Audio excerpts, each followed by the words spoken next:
জানেন বন্ধুরা, আমার প্রচুর কষ্ট, আমার ভীষণ কষ্ট, আমার ভীষণ বুকে ব্যথা, আমার মনের ব্যথা। আমাকে কেউ এরা মানুষ বলে মনে করে না। আমি যখন ছোট ছিলাম তখন আমার বাবা আমাকে প্রচুর খাটিয়েছে। ধান জমিয়ে ধান তোলা, ধান বাঁধা সব শিখিয়ে দিয়েছে। আমি না শিখতে পারলে, ধান না বাঁধতে পারলে আমাকে মারতো।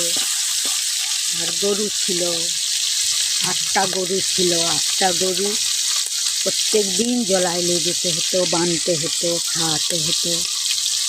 একদিন কী করেছি, ঠাকুর পূজা করবো বলে বৃহস্পতিবারে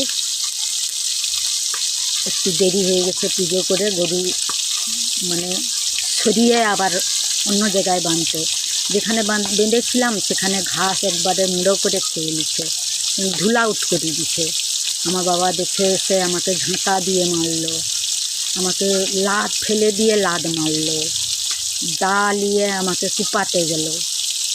কিন্তু আমার প্রচুর দুঃখ। আর আমার ভাই বোনরা তারা সবাই স্কুল যাচ্ছে, পড়তে যাচ্ছে, আর আমাকে পাঠায়নি স্কুল।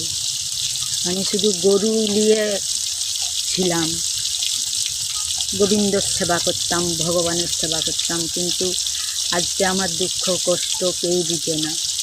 ভগবানও আমাকে দুহাত ভরে সব দিয়েছে, কিন্তু তবু আমাকে হাত পুড়িয়ে খেতে হচ্ছে। আমার নাতি নাতনি বউ ছেলে সব আছে, তবু আমাকে হাত পুড়িয়ে খেতে হচ্ছে। সে যাই হোক, আমি খাই, আমার কোনো দুঃখ নেই। কিন্তু দেখুন, আমি যে ভাই ভিডিওটা করতেছি অনেক দুঃখে। আমি তো লেখাপড়া জানি না, সেই জন্যে আমি ভিডিওটা করতেছি। যে দিদি ভাইরা আমাকে কিছু বলতেছে, লিখে পাঠাচ্ছে, আমি উত্তর দিতে পারছি না। কেন? আমি তো মুখ্য সূক্ষ্ম মানুষ, আমি কিছু জানি না, বুঝি না। সেই জন্যে বলছি, তোমরা আমাকে একটু সাপোর্ট করবেন, কমেন্ট করবেন, শেয়ার করবেন, আর আমার ভিডিওটা যাতে ভাইরাল হয় সেটা একটু চেষ্টা করবেন। আমি বড় দুঃখিনী, আমি একটু নিজের পায়ে দাঁড়াতে চাই। আমি আর এর কাছে তার কাছে হাত পেতে ভিক্ষা করতে চাই না। যেখানে যাব একে স্বামীর কাছে হাত পাতো, ছেলের কাছে হাত পাতো, মুখ ঝাড়া খাও। সেই জন্য আমি একটু নিজের পায়ে দাঁড়াতে চাইছি।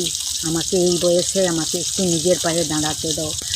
আমার প্রচুর ওষুধ লাগে, মাসে 2000-2500 টাকার ওষুধ লাগে। ওইগুলো যখন কিনে দেয় তখন